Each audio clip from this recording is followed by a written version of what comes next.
Aw tulo bɛ adamadenya ani yiriwa radio so HDFM de Mankana. Ni aw ka kunnafoniw ye bamanankan na. Alamɛbaaw ani yantuma a y'aw bisimila buna adamadenya ani yiriwa radio so HDFM donki baro kɛnɛ kana na kunnafoni bakurubaw filɛ nin ye. Buna adamadenya ɲɔgɔn kunbɛn belebeleba o baaraw kɔni kurunbɔ karila waasa ka se ka san 2026 ale dɛmɛ kɛtaw ka se ka o fɛɛrɛw kɔni sigi sen kan an na kumaw kan bi donki kɔnɔna na ni o tɛmɛna ka bɔ yen BDMSA maaw olu ye dɛmɛ ta k'a ɲɛsin ɲamana maa minnu bɔra u sigiyɔrɔw la ka na u kun kalifa o sobaw kɔni kɔnɔna na buna adamadenya ɲɔgɔn dɛmɛ ani ɲɔgɔn dɛmɛ hukumu kɔnɔna na ninnu de ye bakurubaw ye. Kunnafoni wɛrɛ b'an bolo k'a fara minnu kan sɔɔni an bɛna kunkun nu ɲɛɲɛ bɔ ɲɔgɔn na aw ye. Aw tulo bɛ adamadenya ani yiriwa radio so HDFM de Mankana. Tibarikala a y'aw bisimila ko kura donki baro kɛnɛ kana na i n'a fɔ an bɔra k'a fɔ kunnafoni daminɛw la cogoya min na buna adamadenya ɲɔgɔn dɛmɛ baarakɛlaw bɛɛ lajɛlen ye ɲɔgɔn sɔrɔ yɔrɔ kelen na waasa ka se ka jɛ ni ka san 2026 ale buna adamadenya baarakɛtaw ka se ka o fɛɛrɛw kɔni sigi sen kan. O ca Mali maaw olu de kɔni ye nin ɲɔgɔn kunbɛn belebeleba in sigi sen kan ni an ka jamana direction nationale du développement social maaw olu ka dɛmɛ ani buna adamadenya jɛkulu baarakɛlaw olu bɛɛ de farala ɲɔgɔn kan ni ka se ka sigi ka hakiliw kɔni jagabɔ min ye an ka jamana ɲɛmayaso minnu ka baara ɲɛsin bɛ dɛmɛ baaraw mɔ ani baɲumankɛ ka taa se min ye Nations Unies ale kɔni ka cakɛdaw mɔ. Ninnu bɛɛ lajɛlen de kɔni ye ɲɔgɔn sɔrɔ ka se ka hakiliw kɔni jagabɔ fɛɛrɛ jumɛn ni jumɛn bɛ yen laɲini ye jumɛn ni jumɛn ye waasa ka se ka buna adamaden minnu bɛ yen nɔ ni u mako bɛ dɛmɛw kɔni na ka se ka o dɛmɛ ɲinitaw ka se ka o fɛɛrɛw kɔni sigi sen kan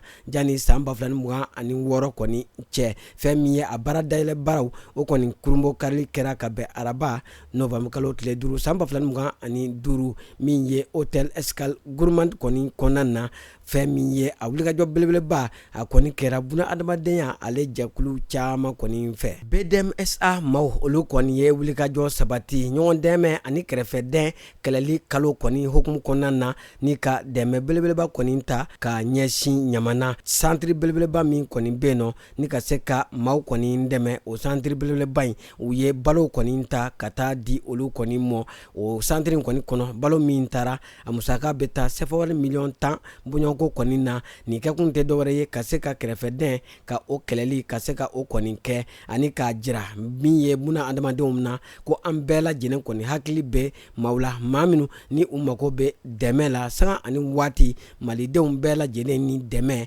ka kan ka se ka o waleyaw kɔni jira. An bɛ taa an ka jamana kunnafoni kunkuruw la an bɔ o daminɛ jumadon octobre kalo tile 31 san 2025 an ka jamana kɛnɛyako ani buna adamadenya yiriwa minisiri ni o ye médecin colonel major Asan Bajalo Ture ye. A ye min ye maa bisimila maa min kɔni bɛ ni ale ye Indonésie olu ka lasigiden min ni o kɔni bilala ka na faso Maliba ale kɔni kɔnɔna na yan. Fɛn min ye lasigiden a tɔgɔ de ye ko Adrian Wika Sono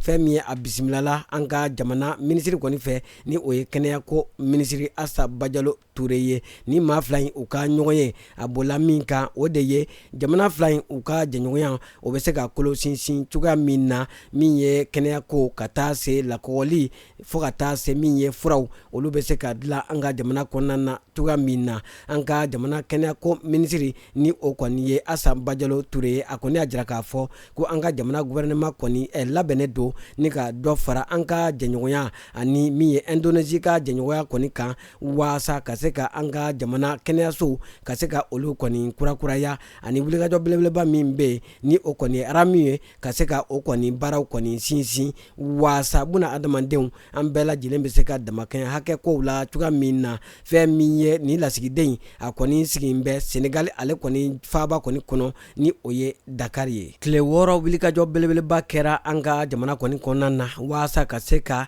denmisɛnninnakaw ka se ka olu kɔni tanga min ye projet avenir Briand 2 olu kɔni ye wulikajɔ in u y'a baaraw kɔni kurunbɔ kari ka bɛn tɛnɛdon novembre kalo tile 3 san 2025 Bamako yan nɔ fɛn min ye lakɔgɔli o kɔni n'a ta ka ɲɛsin an ka jamanadenw kɔni mɔ denmisɛnninakaw olu ka lakanako o sariya kɔni kana na laɲini ye min ye ka se ka maaw kɔni kalan denmisɛnninw olu ka hakɛ min kɔni sigilen don diɲɛ fan bɛɛ lajɛlen fɛ an ka se ka o kɔni dɔn ni ka se ka an ka denmisɛnninw ka se ka u tanga ni k'u lakana ka bɔ gɛrɛntɛn ani tɔɔrɔ kɔni mɔ an ka jamana kɔni kɔnɔna na ni wulikajɔ belebeleba in a baaraw kɔni sigira sen kan plan international Mali maaw u n'u jɛɲɔgɔn jɛkulu kɔni fɛ waasa denmisɛnninakaw u ka se ka kɛ yɔrɔ la yɔrɔ min ni o basigilen don yɔrɔ min ni o b'u tanga Mali ani ACR olu kɔni ye dɔ fara u ka jɛɲɔgɔnya kan hali sisan tarata don novembre kalo tile 4 san 2025 an ka jamana minisiri min bɛ ni ale ɲɛsin bɛ maliden minnu sinsinlen don jamana kɔkan na olu ka kɔɲɔw mɔ ni o ye Musa Atayer ye ale kɔni ye fɛn min ye maa bisimila maa min ni ale kɔni bɛ ACR ale kɔni tɔgɔla faso Mali balaya ni o ye Pierre Kamara ye ni maa fila in u ka hakilina falen o bolila min de kan o de ye Mali ani ACR olu ka jɛɲɔgɔnya a bɛ se ka sinsin cogoya min na fan fila in bɛɛ lajɛlen kɔni nisɔndiyara ni an ka jɛɲɔgɔnyaw kɔni ye ka jira k'a fɔ ko a taabolo kɔni ka ɲi u ka hakilina falen a bolila fɛn wɛrɛ kɔni kan min ye wulikajɔ min bɛ ni o kɔni ye projet Herba ye ni o ye maa minnu bɛ ni olu kɔni bɛ taa ni ka segin kɔni na jamanaw ni ɲɔgɔn cɛ olu bɛ se ka lafiya cogoya min na ni wulikajɔ belebeleba in a kɔni bɛna lawaleya fan 3 de kɔni fɛ min ye ACR ani an ka jamana gouvernement ka taa se Suède jamana kɔni mɔ fɛn min ye a kɛ kun tɛ dɔwɛrɛ ye ka se ka maaw kɔni dɛmɛ maa minnu ni olu bɛ taa dahirimɛ ɲini na jamana wɛrɛw kɔni kɔnɔna na. Aw tulo bɛ adamadenya ani yiriwa radio so HDFM de Mankana. An ka jamana kunnafoniyaw kɔfɛ an bɛ taa jamana wɛrɛ ale kibaruyaw la an b'o o daminɛ Sudan jamana na min ye u ka dugu min bɛ ni o ye Al-Fasher ye ale kɔni binnen u ka marifata jɛkulu kɔni tɛgɛ kɔnɔna na ni o ye Rapid Support Force maaw kɔni ye u kɔni kɛn bɛ ka gɛrɛntɛ ani tɔɔrɔ ta ka dugudenw kɔni sɛgɛrɛ min ye a jarala k'a fɔ ko an ka nin waati laban tile kɔni na ko ni ɲɔgɔnna gɛlɛya ko o kɔni ma deli ka kɛ diɲɛ jamana si kɔni kɔnɔna na barisabu ko an bɛ waati min na ko maanifinw k'u b'a la ka bɔnɛ u ni na ni ka maaw jaso ka taa ni u ye fɛn min ye Sudan ale kɔni jamana kɔni kɔnɔna na ko a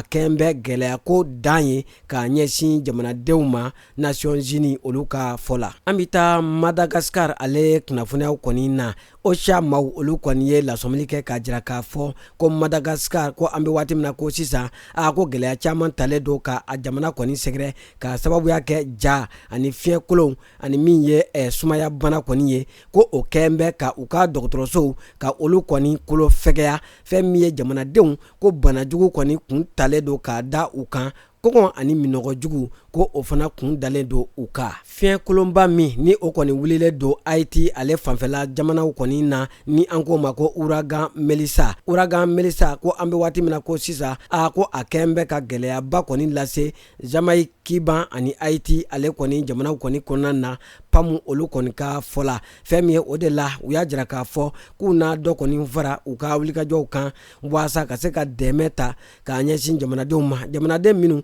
ni olu kɔni bɔra u sigiyɔrɔ kɔni na waasa u bɛ se ka dɛmɛ sɔrɔ cogoya min na ni ka bɔ u yɛrɛ la an lamɛnbaaw ni de bɛna dansigi aw ka bi dɔn kibaru la min lasera aw ma balimakɛ n'aw denkɛ Idrissa Badimi fɛ maa min tɛgɛ bɛ nɛgɛw la o ye Salim Jwara ye a y'aw sɔgɔlen to buna adamadenya ani yiriwa radio so HDFM na ni Alaw Tala sɔnna ma a tɛna fɔ a jigi kɔ a k'an bɛn waati wɛrɛw la.